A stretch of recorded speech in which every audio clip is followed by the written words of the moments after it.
Well, it's a bit overdue, but the Mariners are finally doling out consequences for their lineup shortcomings. We'll talk about that and then answer some of your questions coming up here on Mailbag Monday. Colby, hit it.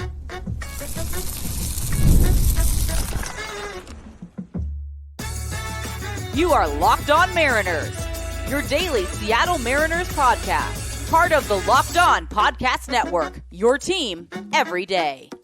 Ahoy, sailors. It is Monday, July 22nd, 2024. This is Tyler Gonzalez and Colby Patnode for the Locked On Mariners podcast, part of the Locked On Podcast Network, your team every day.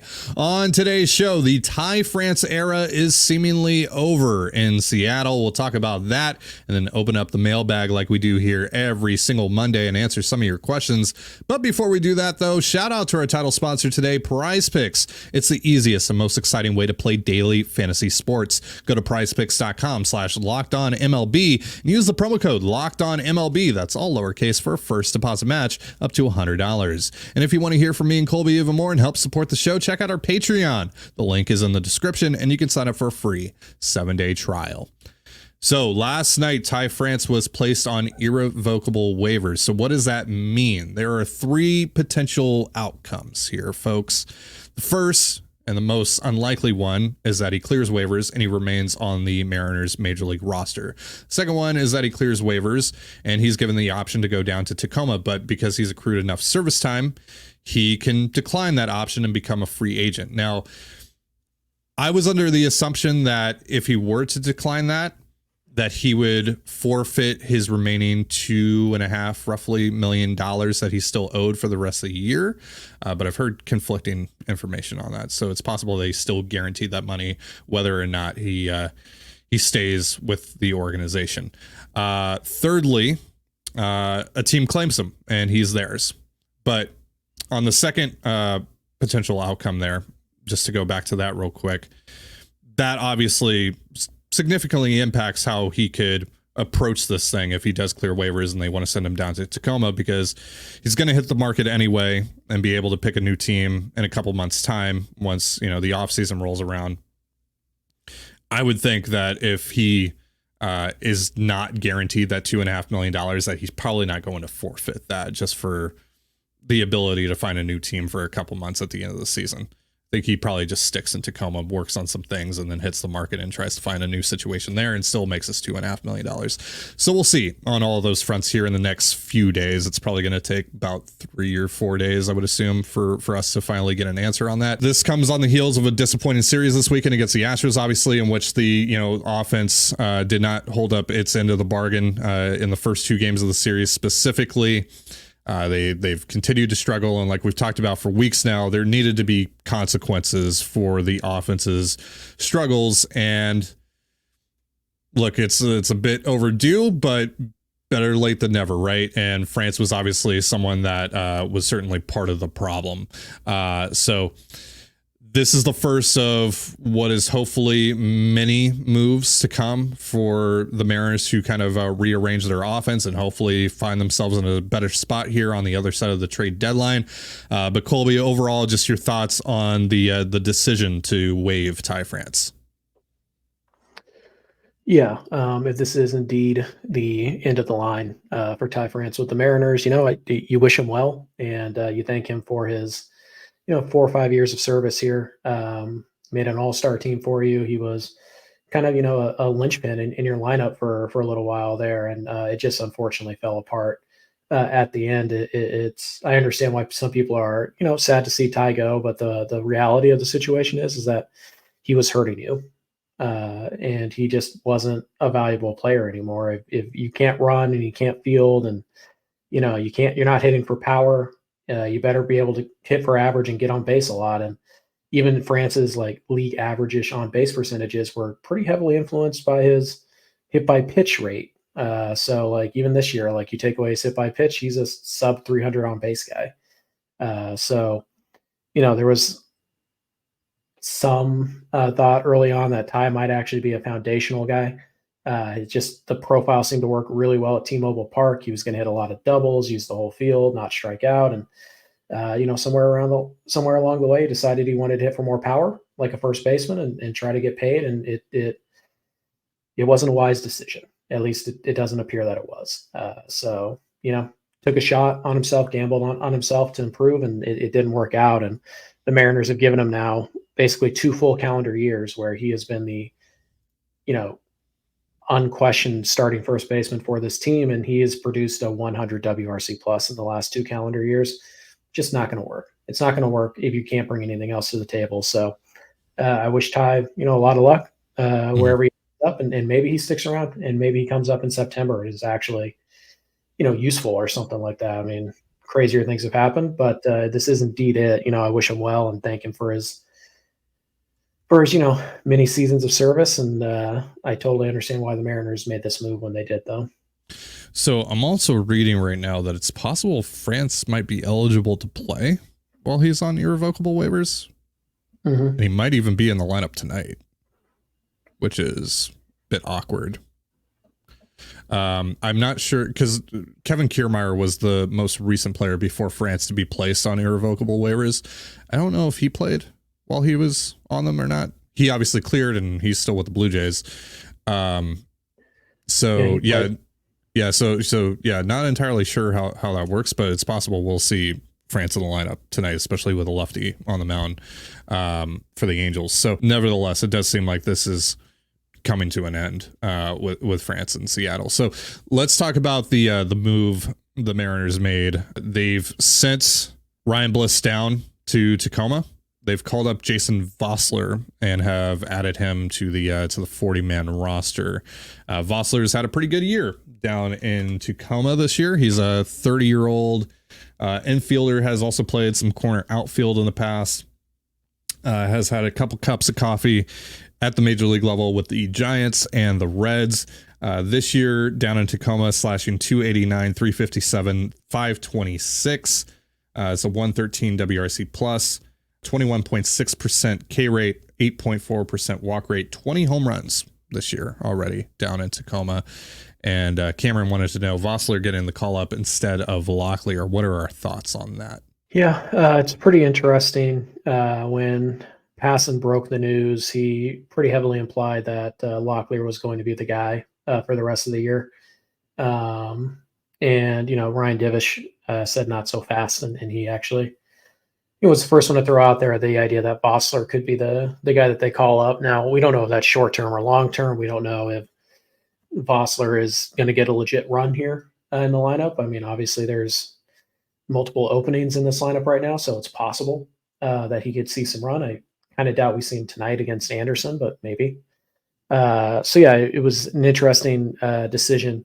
I don't know if this is because they think that they think Locklear is going to get traded in the next few days and they just don't want to mess with it. I don't know if this is just because, they think they're going to have a solution on the France thing in a couple days and they didn't want to call him up and then send him back down for no reason. So, it was an interesting thought, but Vosler's been really good in Tacoma, particularly this month of July. He is a guy who the Mariners have actually targeted in the past, and they signed him last winter, and then he released him to pursue other opportunities.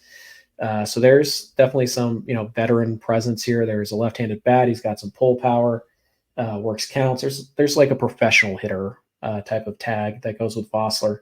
And he's really cut down his strikeouts this month as well. So, I think this is just about getting a bat who can come up and give you some quality at bats, particularly with guys on base, and just finding something to kind of play the hot streak a little bit. And the Mariners are certainly doing that right now. And Vosler is, probably their most deserving player down in AAA. He can play first. He can play some third. He can play a couple different positions, whereas Locklear's first base only. So, I think this is just about, probably they view this as a short-term thing, and they don't want to disrupt Locklear's development, or they don't want to disrupt his whatever he's doing right now. So just go with Vosler for a couple days, and then if Locklear does end up being more of a long-term answer for them, they could just make that swap whenever they want. Right. There's obviously still the question of like if Julio has to go on the IL, maybe Locklear is the corresponding move to that, or once they finally get clarification on France and his situation, then Locklear is the corresponding move for that. So there's a couple of different avenues they can take with this, and Vosler is obviously someone that I've thought for a while now deserved at least a look, considering what else you've been rolling out on a night-to-night basis. You need to take some shots at this point. I'm not saying that Vosler is going to come up and you're actually going to get something out of him, but hey, we didn't think that with Victor Robles, and Victor Robles, which this is a problem, but he's unironically been one of the best position players on the Mariners, if not the best position player on the Mariners over the last couple of weeks. So Vosler's a guy that could potentially help, but I wouldn't hold my breath on it. But he's another guy that's kind of like Robles here, where he has had some success at the major league level, so it's not far-fetched that he can hit at least a little bit, right? 2022 with the Giants and 111 plate appearances, he slashed 265, 342, 469. That'll play in a part-time role. That will absolutely play, especially, again, compared to what the Mariners are rolling out most nights. So we'll see. Maybe they can get something out of Jason Vosler. All right, we are going to answer more of your questions here in just a moment. But first, a reminder, this episode of the Locked On Mariners podcast is brought to you by Prize Picks and eBay Motors. Prize Picks is the easiest and most exciting way to play daily fantasy sports. Unlike other apps, on Prize Picks, it's just you against the numbers. All you do is pick more or less on 2 to 6 player stat projections and watch the winnings roll in. You can now win up to 100 times your money on Prize Picks with as little as 4 correct picks. You can turn $10 into $1,000. Prize Picks is available in more than 30 states across the country, including California, Texas, and Georgia. And a general rule of thumb here, if they breathe air and they're scheduled to pitch against the Mariners, it's probably a good idea to pick more on their strikeouts. Download the Prize Picks app today and use the promo code LOCKEDONMLB for a first deposit match up to $100. That's promo code LOCKEDONMLB on Prize Picks for a first deposit match up to $100. Pick more, pick less. It's that easy. Passion, drive, and patience. What brings home the winning trophy is also what keeps your ride or die alive. eBay Motors has everything you need to maintain your vehicle and level it up to peak performance. From superchargers, roof racks, exhaust kits, LED headlights, and more. Whether you're into speed, power, or style, eBay Motors has got you covered. And with over 122 million parts to choose from, you'll always find exactly what you're looking for. With eBay Guaranteed Fit, your part is guaranteed to fit your ride every time or your money back. Because with eBay Motors, you're burning rubber, not cash. With all the parts you need at the prices you want, it's easy to turn your car into an MVP and bring home that win. Keep your ride or die alive at ebaymotors.com. Again, that is ebaymotors.com. Eligible items only. Exclusions apply. eBay Guaranteed Fit only available to U.S. customers. And you're listening to the Locked On Mariners podcast. Tonight, you can catch all the action between the M's and the Angels on the Mariners hometown broadcast with SiriusXM via the SXM app. All you have to do to find that is search the word Mariners. We're going to get back into your questions here on Mailbag Monday. This one comes from MC, who wants to know, how does a trip for Julio to the IL affect the Mariners trade deadline plans? More likely to buy or sell, or does it not change their mindset at all? Colby, thoughts? Yeah. Early indications seem to be the Mariners have dodged a bit of a bullet on Julio's ankle. We'll have to wait and see what the MRI says today. But yeah, I'd be shocked if he played before Friday. So we'll have to wait and see if he goes on the IL or not. But yeah, I don't think that the Mariners can sell. Like, I really don't think they're in any position to sell. The deadline's in a week. And they're tied for first place. Like, I don't foresee any scenario where they're going to sell. Well, and also, what are you going to sell exactly?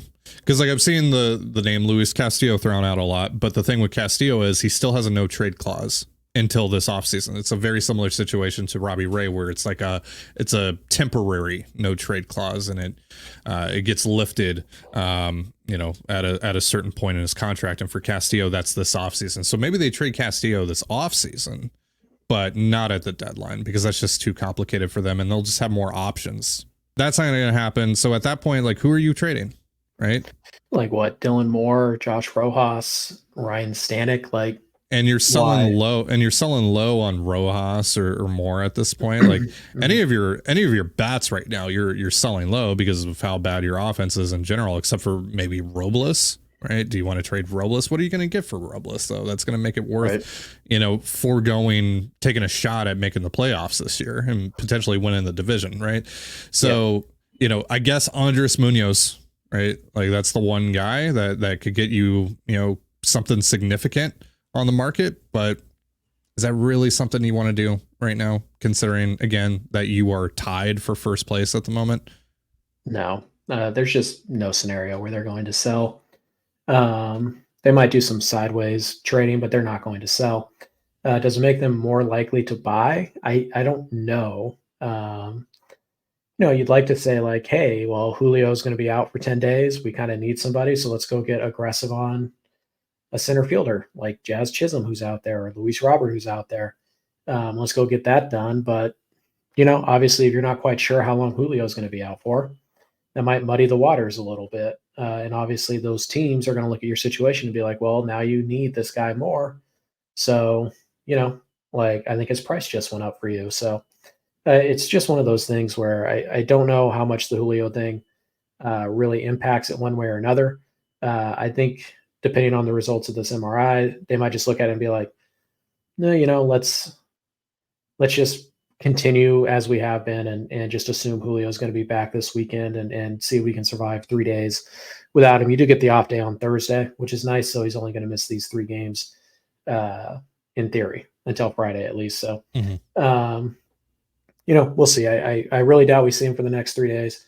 I don't know if this changes a whole lot unless they get some really bad news on the MRI thing today. But even if, Julio's MRI comes back not the best, I just can't imagine that they would sell at that point. So I think they're pretty much pot committed right now, unless they lose like the next 6 straight or something like that, and the Astros win 6 straight. It's just hard to imagine that they're gonna fold their hand. We're 100 plus games in now, and they're tied for first place. So I don't see them folding that hand. So some news about an old friend. Per Robert Murray of FanSided, James Paxton is being DFA'd by the Los Angeles Dodgers. He has been fine this year. He hasn't been particularly good, but he hasn't been terrible either.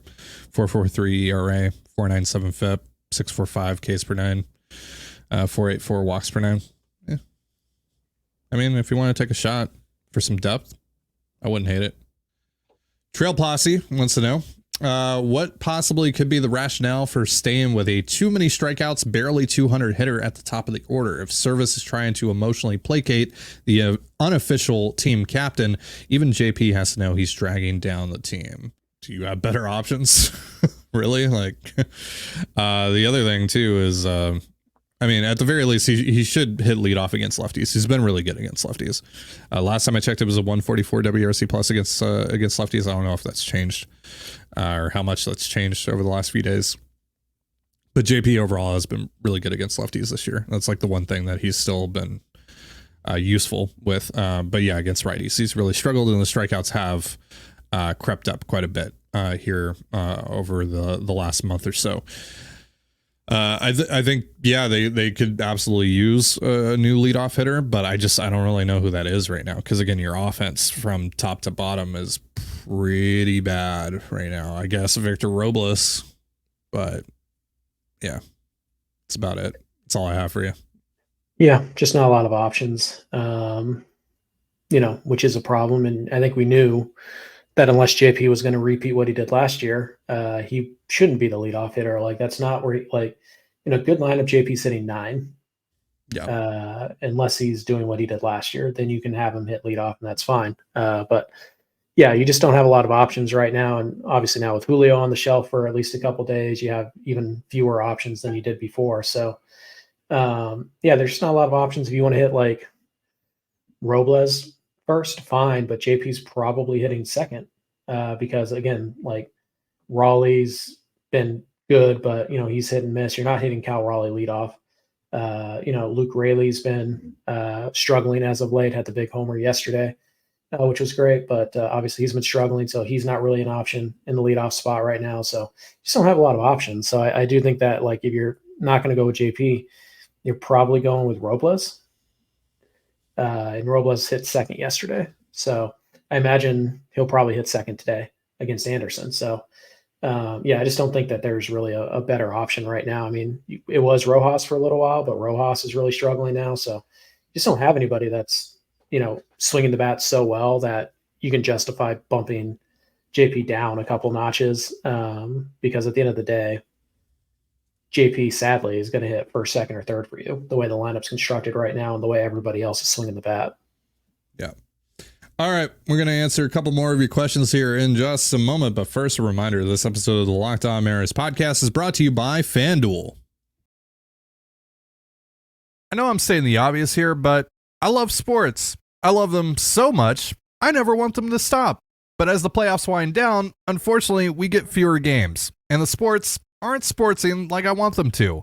But FanDuel lets me keep the sports going whenever I want. All I have to do is open the app and dream up bets anytime I'm in the mood. And this summer, FanDuel is hooking up all customers with a boost or a bonus daily. That's right, there's something for everyone every day, all summer long. So head on over to FanDuel.com/lockedon, that's LOCKDON, and start making the most out of your summer. FanDuel, official sports betting partner of Major League Baseball.